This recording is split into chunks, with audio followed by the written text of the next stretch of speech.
Half of my lecture.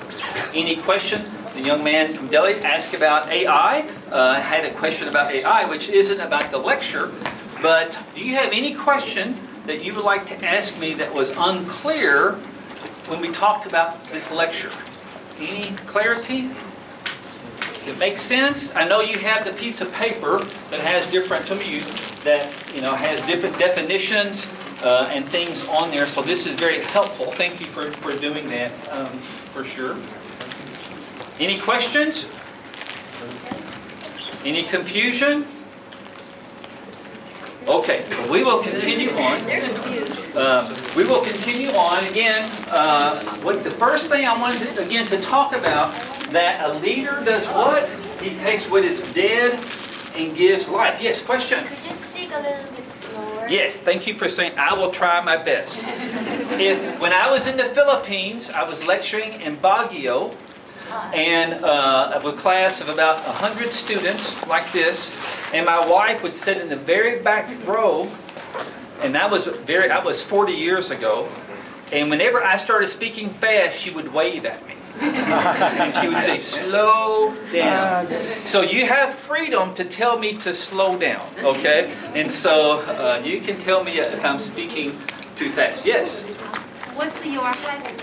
Excuse me? What's your habit? What makes me happy? Oh, that is wonderful. Wonderful question. My family. And especially my grandboys. I have 4 grandsons. David is 8. Silas is 5. John Thomas Nishizawa here in town is 2. And then Jude is 1. And so I am called Pappy. And so it's Pappy's Pack. And I will have to show a picture sometime of all the boys. So my family, my wife, I have 3 children. My middle daughter lives here in Tokyo. My oldest daughter has 1 boy, and she lives in Kentucky, in my town. And my son, who's the youngest, he has 2 boys. His name is James. And he lives in Louisville, Kentucky, which is about 2 hours from me by drive. But that is my family is very, very important to me. And Japan makes me happy. I love being in Japan. The people in Japan are so nice. They're so friendly. They're so gracious. But also from Vietnam, or from Russia, or from Mongolia, or from Myanmar, or from China, wherever you may be from, I found students are wonderful. I love working with students. A leader, any other question before we continue? Yes? In the word of life, what's the most important to you? And in the word life for me, what's most important for me? That is wonderful. Let me think. Yeah, would you go back to the Yes, slide? I have to go back. I don't think this clicker will not go back. I will send it back.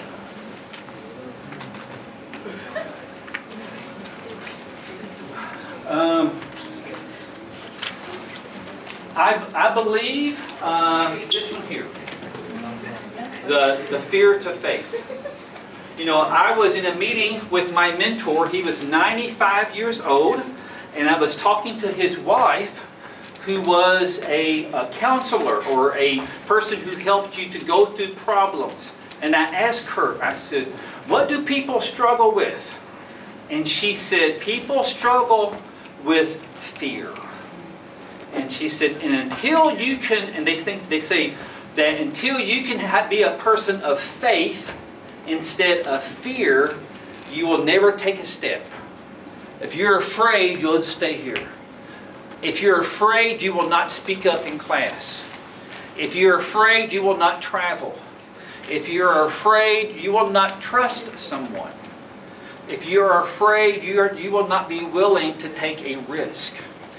And I have found in my own life, it's so easy for me to be afraid. And I had to learn to overcome fear. And the way that took place was because of my relationship with God. And since God lives in my heart, that helped me to overcome that fear.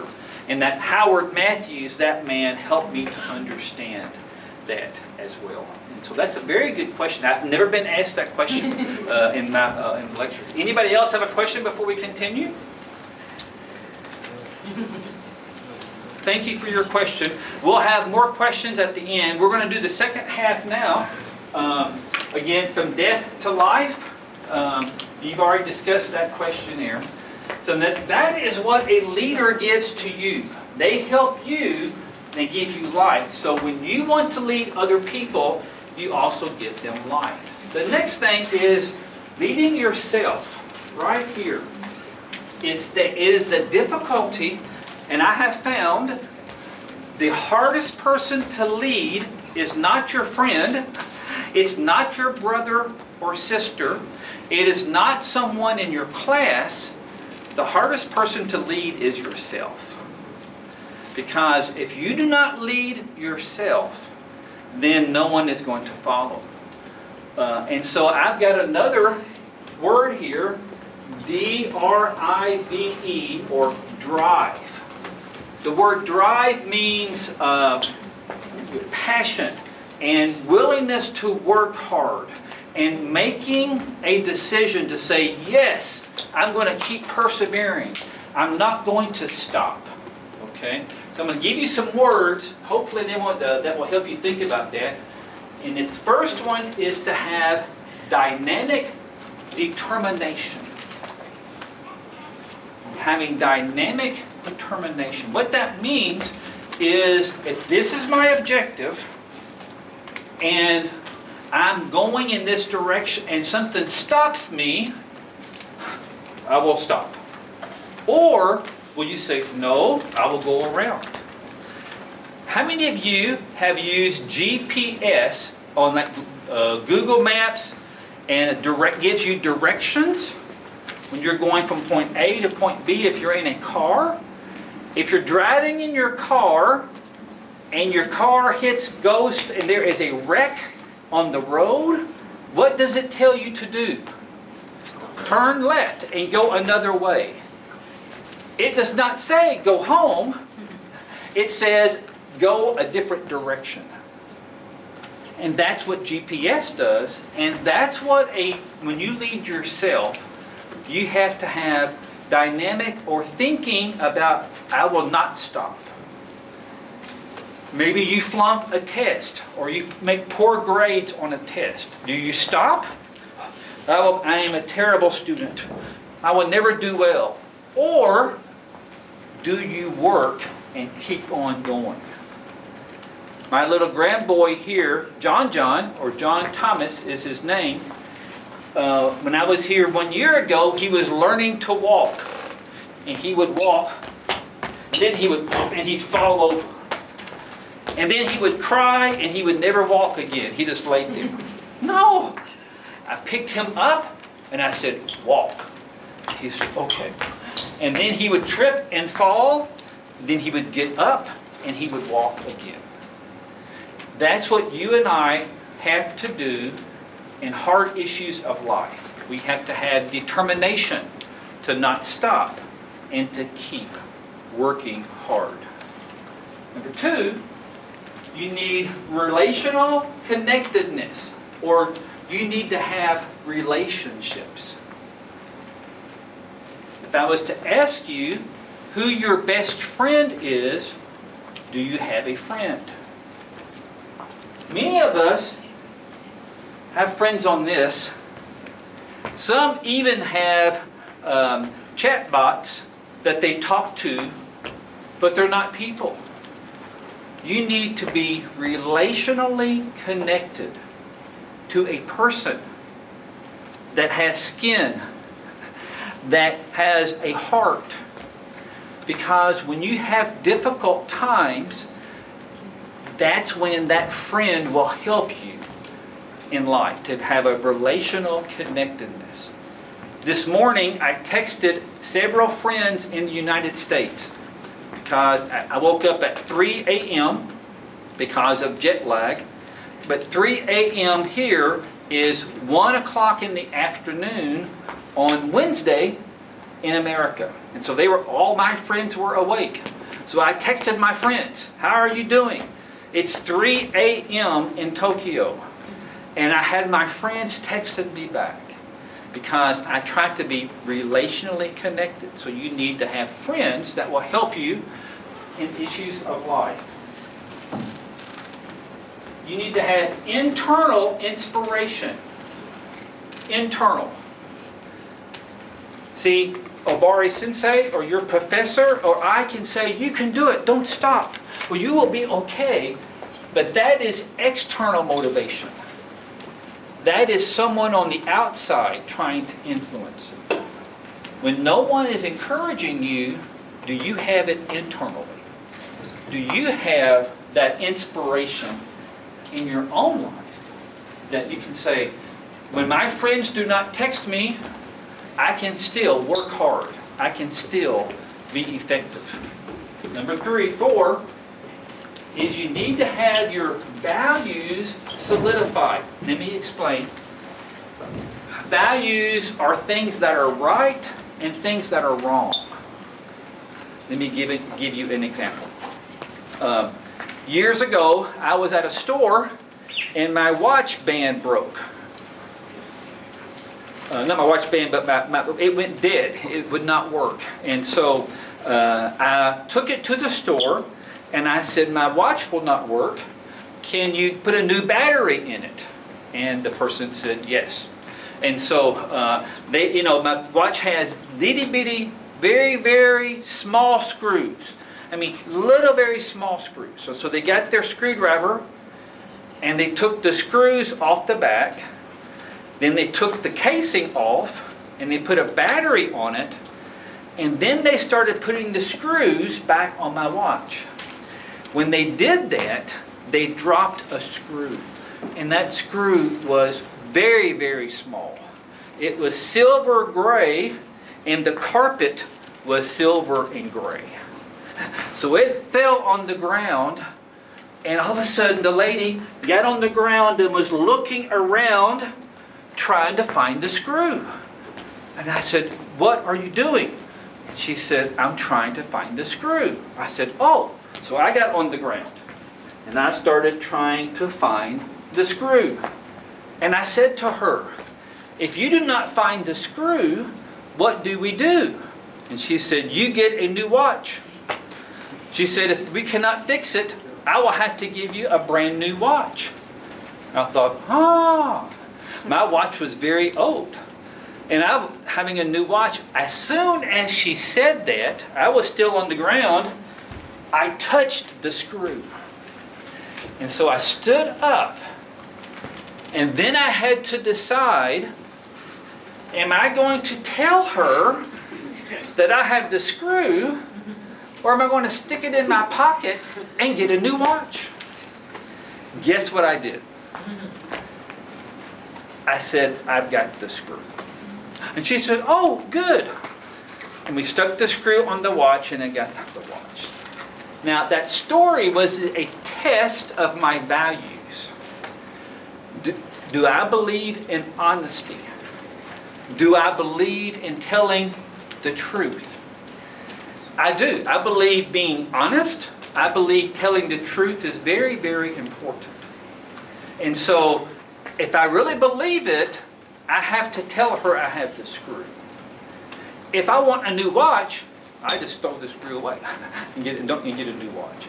That's what I mean about your values of love, truth, honesty, friendship, education, understanding, compassion. Those are values that people have.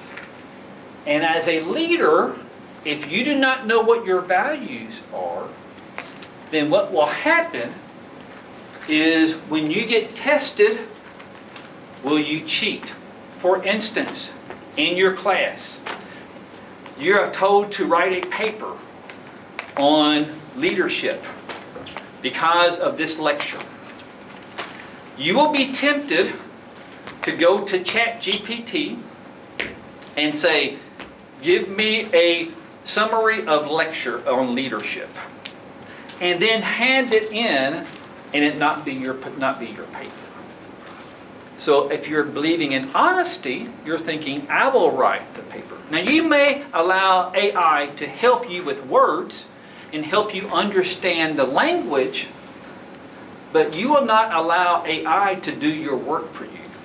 You have to do the work, and that is a value in life. AI will give you education, but it does not give you wisdom. Wisdom comes from your professors. They will give you wisdom, help you to understand. And the last one is being emotionally healthy. That means that when things are hard, do you just sit there and don't move? Or do you keep going? Do you have the ability to go through hard times?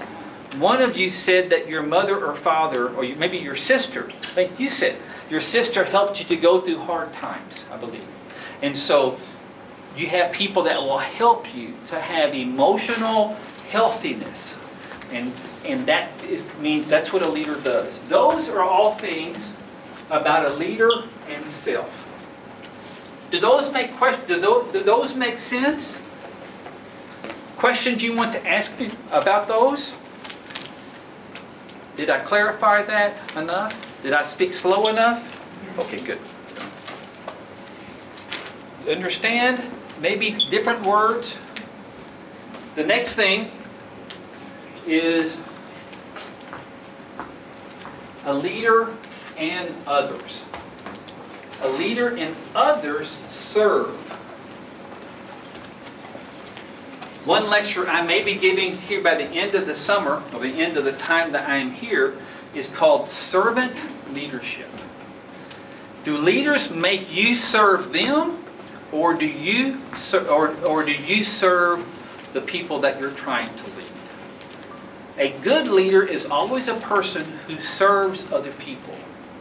He or she thinks about their life and think, how can I help them be a better person?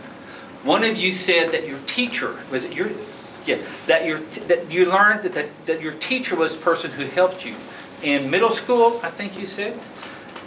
Often teachers are there to serve, they're to teach, they're to give wisdom, they're to help you go through the issues of life. So there's 5 things there as well. In leader is, first of all, that you have to have a submission to the objective.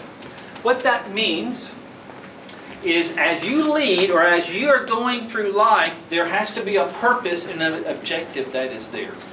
And as you lead others and they're coming behind you, you're going toward a purpose. And so each leader has to think, what is my purpose and how do I get there? The E stands to examine your people. When I started the lecture today, the first question I asked was, where are you from?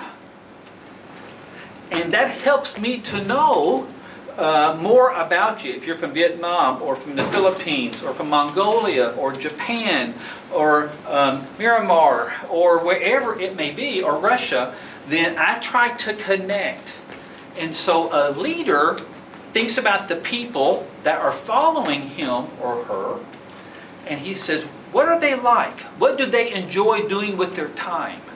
You know, what do the men from Nepal like to do? And if you're going to be leading with people from Nepal, you ask what their abilities are. Number 3 is you release responsibility. What that means is, if you're always doing the job, then you're doing things that other people can do, and you have to give responsibility. When we walked into the class, Obari Sensei and I, a few minutes ago before the class began, there were no chairs. And Obari Sensei and I were both tempted to go and put all the chairs up. But there were some of you here, and we gave you the responsibility, or you were asked to put the chairs up. And when a person takes responsibility for other things, it gives them a sense of ownership. They think, yes, I am part of this. And so you give them the opportunities.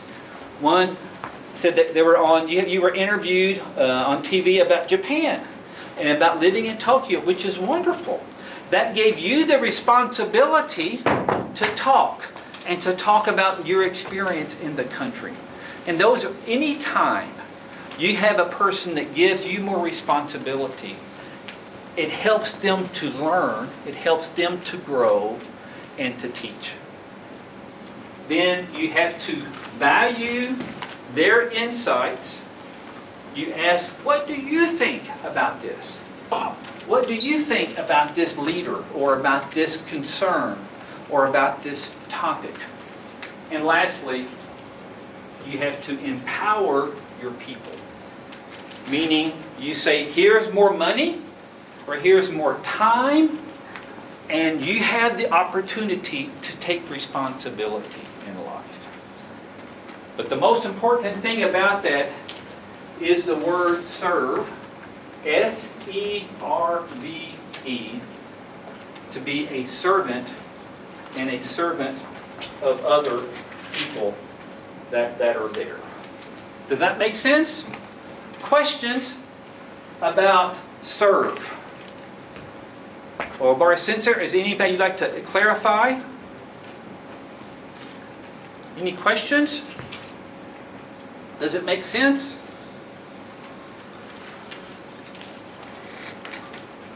Okay. Well, this next part is a diagram that I want you to think about. And then this will give you even some things you can think of for the class next week. When you look at your life, the first thing you have to think about is your purpose. Do I have a purpose? I will discuss that more probably in a couple of weeks when we talk about global leadership. Second is your values, then your goals, and then your plan. So let's look at each of those just real briefly, and then we'll look at some ways that we can cover that. First of all, your purpose. Every leader has a purpose.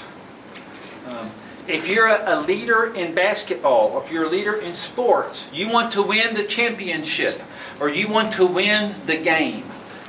If you're a leader in politics, you want to win the election. If you're a leader in education, as a student, you want to graduate, you want to finish. And you have to have a purpose. You have to think through, why am I here? Why am I studying? Why am I at Globiz? Why am I all the way from Vietnam to Japan or Mongolia to Japan? Why am I here? What is my purpose in life? And there are two types of purposes. There's a primary purpose, and then there's multiple secondary purposes. Meaning primary, the question is, why do I get up in the morning? It's your big purpose. And your second question are secondary purposes. Why am I a student? Or why am I taking this certain class? Or why am I wanting to go to this certain objective in life? And so the first thing is we have to understand our primary purpose. In America, when I teach my students, the very first question I ask my students is this.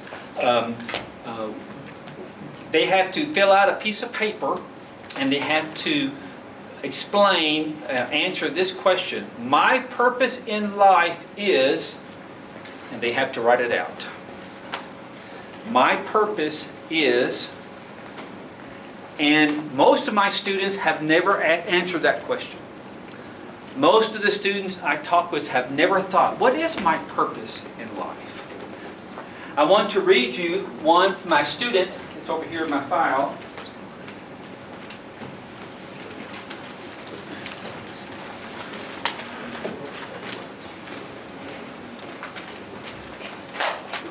Uh, 16 years ago, I had a student wrote this, and it said, my purpose in life is, then he said this, there is no real purpose for me. Like all animals, I just live and then pass my knowledge on to somebody else. Then he says, why are we here, you may ask? My answer could be just because. People will figure out their purpose on their own time, but as for me, I am here just because. Then he later says, I live my life without knowing my purpose. I may never know my purpose. Until then, I will just be confused. And he turned this in, and then I graded it. And he got full credit, but I asked him some questions. One question I said, are you just an animal? Because he said, like all animals, there's no purpose. See, when we started today, I asked you to hold up your finger. Okay? And I said, look at your finger and look at your fingerprint. You have been created in the image of God, and you are special. Very, very special. There is nobody else in the 8.3 billion people in the world like you. I have a cat at my house. And when I got in my car to go to the airport on Monday, I picked up my cat and I said, cat, show me your claw. And the cat held up its claw. It did not do that. It is just a cat. And it's a good cat. It obeys me. And when I feed it, it does well. And I say, tell it, kill the mice. And it catches mice. But it's not made in the image of God. You are special. You have a purpose. Now, I like animals. I've had many dogs. I've had 2 cats, many dogs. I like dogs more than cats. But God's animals are a gift, but they're not like my kids. My kids have a purpose. My grandboys have a purpose because they have a fingerprint like no other person. And so in our life, you need to answer the question, what is my purpose? All of my students have to write, my purpose in life is, and then they turn it in to me at that point. See, when I was in college, I didn't, yes? What your students answered on your question? Excuse me? What your student answered on your question? What do the students answer? Yes. There's a number of different things they may say. Let me see if it's on here. I think I've got a slide about that. I don't know if it's on this one or not. I don't think so. There are some people, the most common answer I receive from students is my purpose is to be happy. I want to be happy. And then I write on their paper, what if you have to do something that makes you unhappy? What are they going to do?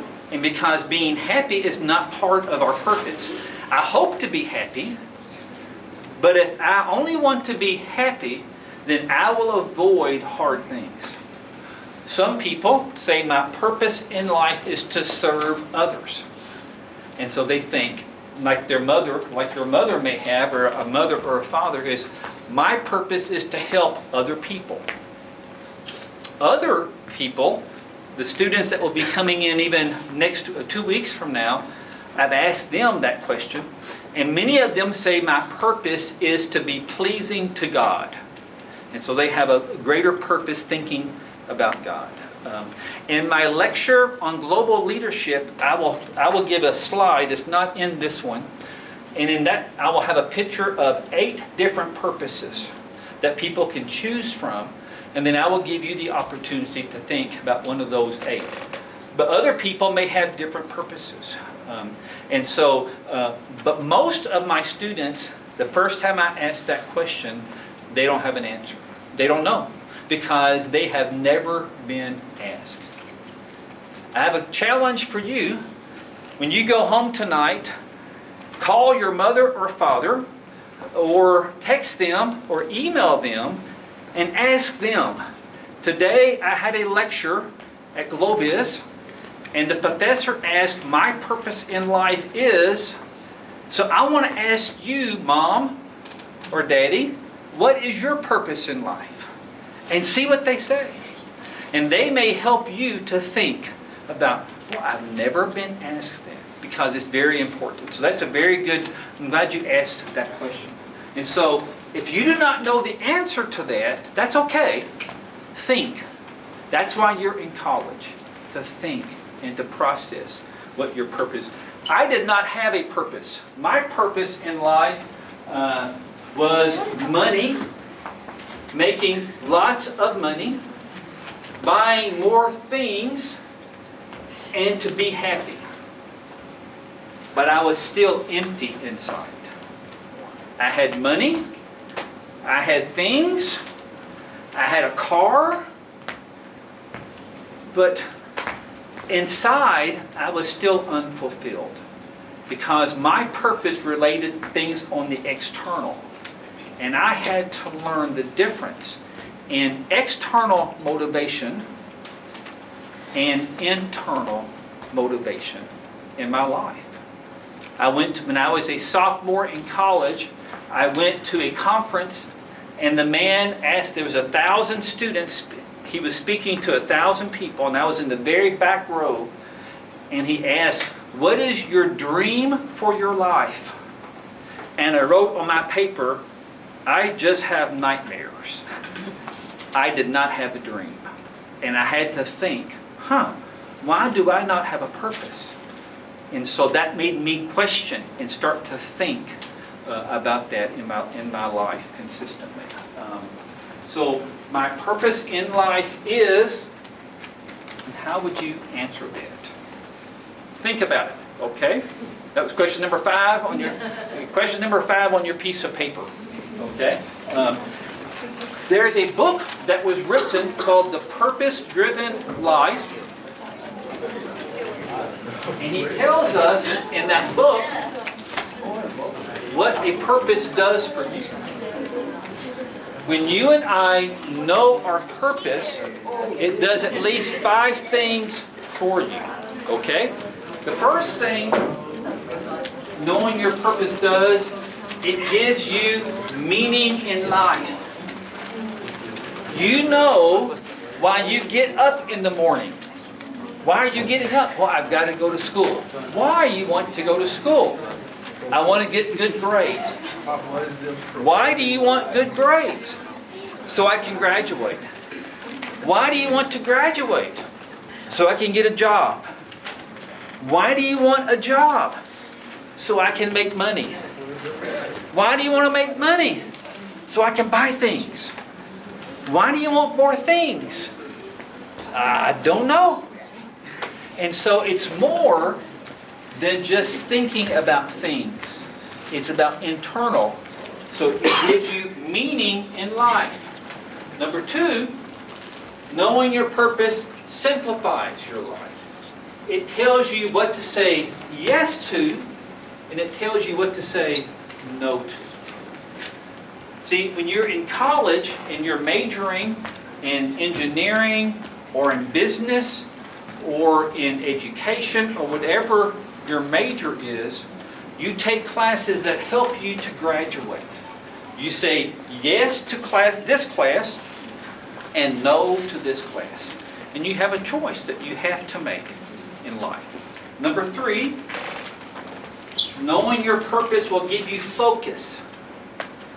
You know what focus is? It's like a laser beam, and a laser beam, when you point a laser beam is focused light, and it puts it all in one place. And when you know your purpose, it helps you to focus. I want to do this, and not this, and not this, but I want to do this. Number 4, it provides motivation for you in life. It helps you to have enthusiasm and energy. And lastly, knowing your purpose prepares you for eternity.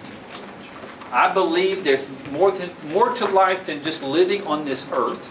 I believe there's eternity, and knowing our purpose helps us to know those things. Again, it goes back to Ikigai, right here. Not just what you're good at, not just your profession, not just your vocation or your job, not just your passion, but it's holistic.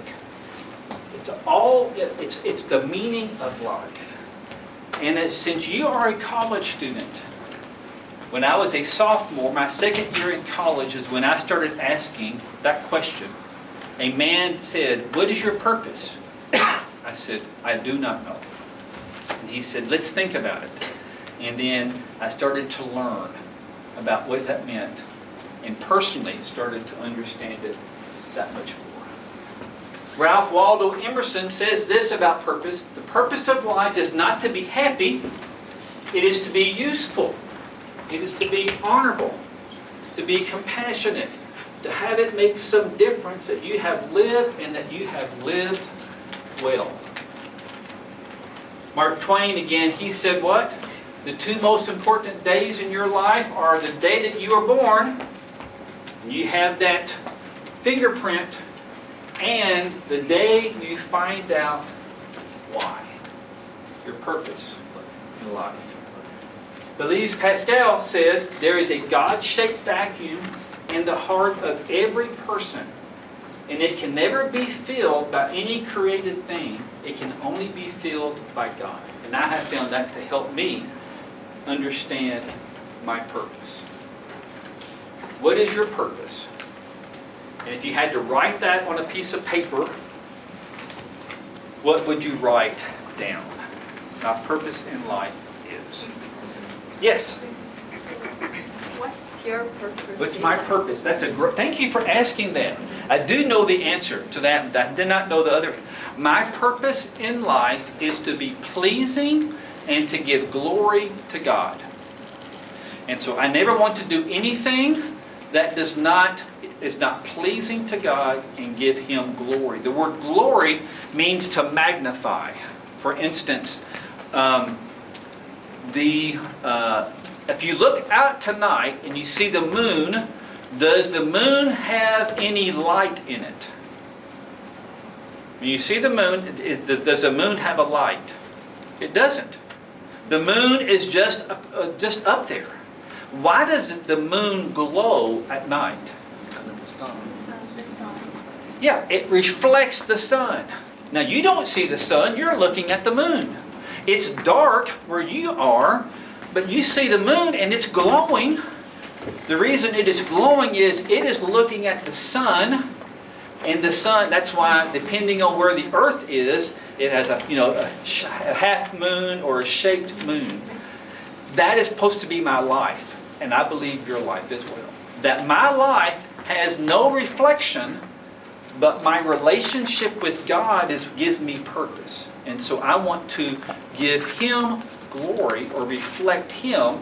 So when other people see me, they may think, why is that person different? And so it's to be pleasing and to glorify God. That's my big purpose. And then secondarily, it's to love people and to help them. Then below that is to show how do I love and help them, I teach. And how do I do that? I work in the university. And how do I do that? I work at Globis, and I work at Waseda, or I work at in Western Kentucky University.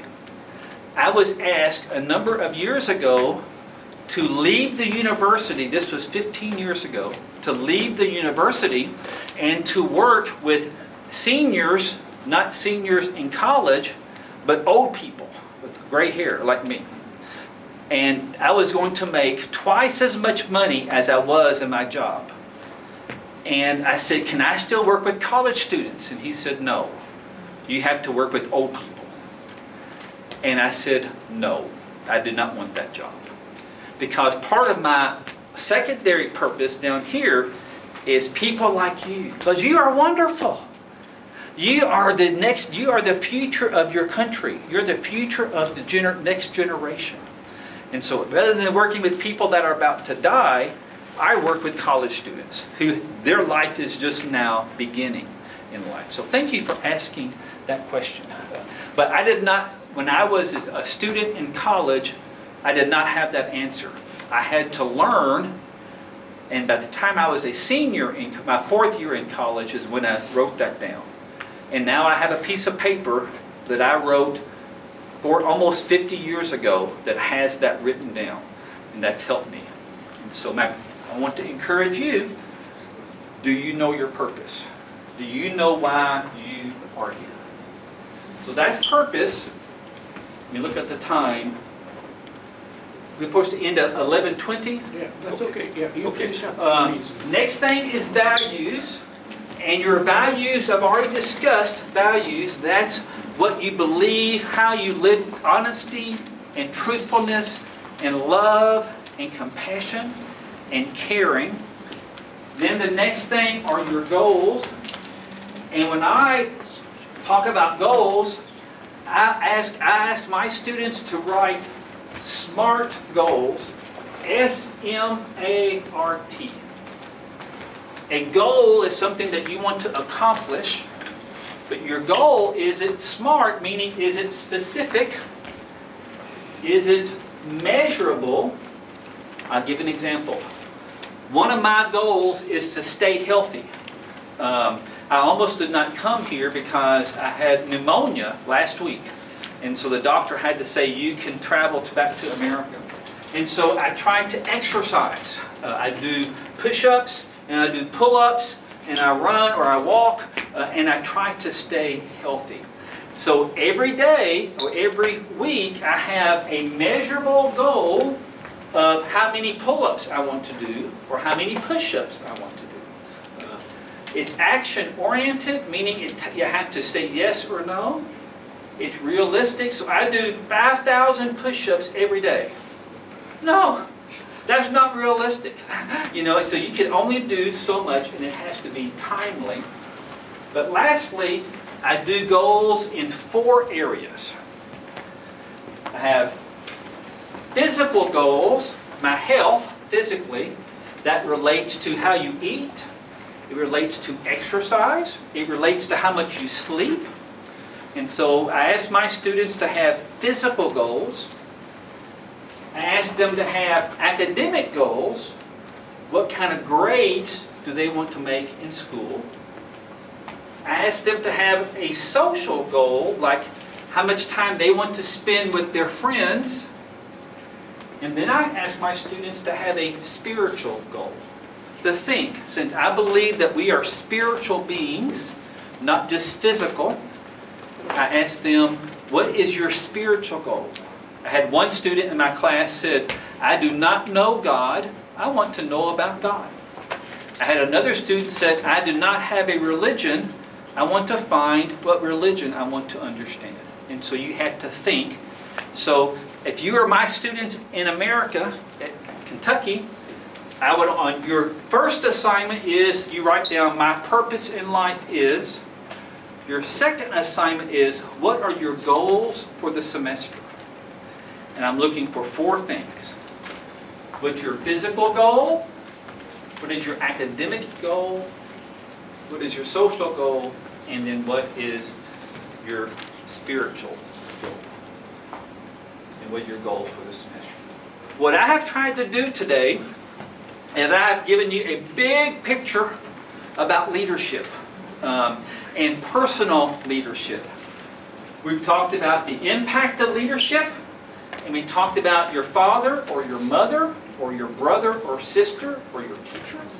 We gave you definitions of leadership.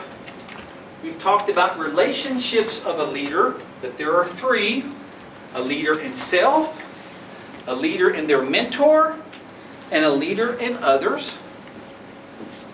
And then we've talked about the structure of leadership. What is your purpose? What are your values? What are your goals? And then what is your plan? What I will do is in our next lecture, I will start introducing, and then all of you will be together in 2 weeks. We're going to talk about CQ, and what it means to be a global leader, what it means to be able to have an impact in a different culture. But before you can have an impact in a different culture, you need to lead yourself. And can you lead yourself? Questions, then we'll be done for the day. Questions you'd like to ask, or clarity. Thank you for your question earlier. I appreciate that. And thank you for your question as well. Anybody have another question you'd like to ask before we end for the day?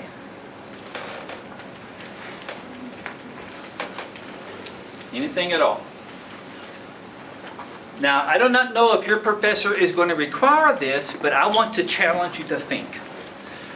Go home tonight and write out, my purpose in life is. And just write something down. Think. Maybe one sentence or maybe one paragraph. And then also think, okay, what are my goals for this year or this semester? And think about those 4 areas of your life. Okay. Obarisente, Nicholas? Okay. I thank you very much for giving us such an inspirable and also inspiring talk. So let's give him a big round of applause. Okay. You learned quite a lot today, so I want you to just sum up, in your mind. Just write it down using about 100 to 200 words, okay? Feedback, however you felt about today's lecture. I want you to just write it down, okay? And then we're going to have lunch. And also you have to take a sort of a questionnaire. Ikura Sensei, I send it to the link. And also I send it to a link on the Google Classroom. So I want you to answer those questions. And the next week, continuously, we're going to have Professor Weakley. And then we're going to have a discussion over that. All right? And I will also send your professor the PowerPoint. Yes. And then he can send it out to you. So Yeah, you can- because I recorded all the, today's lecture with this to cloud. And I will write it down, all his script. Okay? And then I will send those PowerPoint slide. So you can study those things. Is that okay? Yeah. But without looking at anything, okay, just how you felt about today's lecture. I want you to regurgitate. I want you to really, think about. Okay? That's a very important part, rather than using AI or just relying on other PowerPoint slides. Okay? That's your feedback. Okay? That's your knowledge. All right. Okay, you are now dismissed. Thank you very much. And then I want you to return the seat, chairs back. Yeah, thank you very much for those people who helped us to arrange the chairs. Okay, thank you very much.